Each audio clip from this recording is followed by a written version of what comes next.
লাঙ্গের আশা কইরা তোমার ভাতারের ভাত চাঙ্গে তোমার লাঙ্গে, ও তোমার লাঙ্গে গো মাঝ পথে নিয়া কুমোর ভাঙ্গে। এই গানটা যে কত বাস্তব, হারে হারে অনেকে ব্যক্তি জীবনে টের না পাইলেও অনেকে পাইছেন, যারা বুঝতেই পারছেন। তো যারা টের পান নাই, আজকে পশ্চিমাদের কথায় যখন আপনি কোনো ম্যাটিকুলাস ডিজাইন সাজান আর যদি সেটা সফল না হয় তাহলে পরিস্থিতি কি হয়, আজকে ইরানের জনগণ হারে হারে টের পাচ্ছে যে কত ধানে কত চাল। ওই আমেরিকা বসে রেজা পেহলভি ৪৫ বছর আগে ইরান থেকে বিতাড়িত সেই গোষ্ঠীর যে সর্বশেষ ভাবছিল যে এবার এই যদি বিক্ষোভ আন্দোলন দিয়া ধরেন রাষ্ট্রের ক্ষমতা পাওয়া যায়, বাট শেষ পর্যন্ত এই আন্দোলন তো শেষ হয়ে গেছে। এখন ২-৪% মানুষও রাস্তায় আছে কিনা জানি না, বাট এখন রাজত্ব চলছে কার? প্রধান নেতার। রাজকীয় বীর বাহিনী চুন চুনকে এক একটারে ঘর থেকে ধরে নিয়ে যাচ্ছে।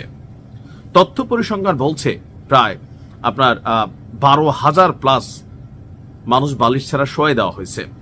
১৮,০০০ প্লাস মানুষকে বিভিন্ন শরীরের সাইজ, যাদের একটু ভুঁড়ি টুরি বেশি হয়েছে বা অঙ্গ প্রত্যঙ্গ বড় হয়েছে, এই প্রশাসন তাদেরকে সাইজ করছে। আসলে এরা কারা?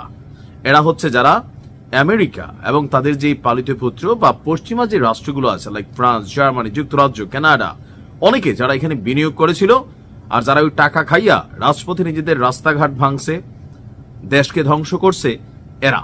তো এদেরকে বাকি যেগুলো আছে ছড়াইয়ে ছিটিয়া, এরা তো পড়ছে মাইনকার চিপায়। ইরানে ট্রাম্পের অবস্থান বদল হয়ে গেছে, অর্থাৎ ট্রাম্প বলছিল তোমরা রাস্তায় লাইগা থাকো, সাহায্য আসতেছে। তবে এই সাহায্যটা ভিন্ন কিছু হতে পারে। আমি আরো ২-৩ দিন অপেক্ষা করছি, কারণ একটা অভিযান আমেরিকা চালাইতে পারে, বাট জোয়ারটা কিন্তু শেষ হয়ে গেছে। যে থাকে না জোয়ারের সময় আম কুড়াইতে হয়, সে জোয়ার কিন্তু নয়। এখন যেটা হবে সরাসরি ইরানের বিরুদ্ধে কোনো অভিযান হতে পারে, কিন্তু সরকার বদলের যে খেলাটা, এই ভাইবটা কিন্তু শেষ হয়ে গেছে। ট্রাম্পের কথায় এবং পশ্চিমাদের মদদে যারা ইরানের সরকার বদলের পরিকল্পনা করেছিল, আসার আগে তো ঘোষণা হয়েছে কি ইউরেনিয়াম পরমাণু কর্মসূচি বন্ধ করে দেব, ইসরায়েলকে স্বীকৃতি দিব, পশ্চিমাদের সাথে ব্যবসা বাণিজ্য করবে, এরকম যারা মেন্টালিটি তৈরি করে ফেলছিল, এরা তো বিপদে পড়ছে। যারা হ্যাঁ হ্যাঁ ঠিক কিনা ঠিক ঠিক চিল্লে যারা ঠিক বলছে, তারা পুরো গেছে মাইনকার চিপায়। বহু মানুষ যারা সরকার বিরোধী এই আন্দোলনে সরকার পতনের জন্য অংশ নিয়েছিল, তারা মনে করছে তারা প্রতারিত হয়েছে। যুক্তরাষ্ট্রের প্রেসিডেন্ট ডোনাল্ড ট্রাম্পের বক্তব্য এবং অবস্থান পরিবর্তিত হয়ে গেছে। বিক্ষোভকারীদের মধ্যে হতাশা, অনিশ্চয়তা এবং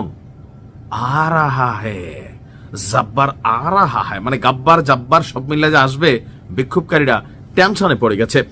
দর্শক, আন্তর্জাতিক গণমাধ্যম বলছে যে একটা পরিবারের কথা বলছে যে ৩৮ বছর বয়সী শিভাস শিরজাব, তিনি তেহরানের একজন বিক্ষোভকারী, পরিবারের সতর্কতা উপেক্ষা করে আন্দোলনে যোগ দেন, কারণ ট্রাম্পের বক্তব্যে সে বিশ্বাস করেছিল যুক্তরাষ্ট্র প্রয়োজনে বিক্ষোভকারীদের পাশে দাঁড়াবে। কিন্তু ৮ জানুয়ারি তেহরানে নিরাপত্তা বাহিনীর গুলিতে নিহত হয়েছিল এই শিরজাদ। তার ১২ বছর বয়সী সন্তান এখনো বাবার ফেরার অপেক্ষায়। শিরজাদের মতন হাজার হাজার শত শত পরিবারের বক্তব্য, ট্রাম্পের কথায় তারা আশ্বস্ত হয়েছিল। এমনকি অনেকের পরিবার যাদেরকে বালিশ ছাড়া শোয়ানোর জন্য সিলেক্ট করা হয়েছে, তাদের মধ্যে টেনশন, কারণ আমেরিকার রক্তচক্ষু উপেক্ষা করে একটা কিন্তু শোয়াই দিছিল, এরপরে পরিবেশ ঠাস করে ভয় ঢুকে গেছে সবার মধ্যে, রাজপথ ক্লিয়ার। আমেরিকা তারা কথা রাখে নাই। ওই যে বাংলা একটা কথা আছে না, যে আমি থাকতে তোর কোনো ভরসা নাই।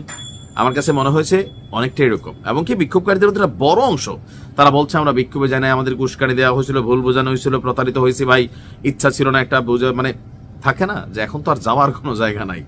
তো ট্রাম্পের অবস্থানটা হচ্ছে এটাই, এদের কথায় আপনি বিশ্বাস করে ঘটনা ঘটাই দিতে বলে এরা মজা নিবে, আর যদি বিপরীত কিছু ঘটে তখন আপনাকেই এটার দাম দিতে হবে।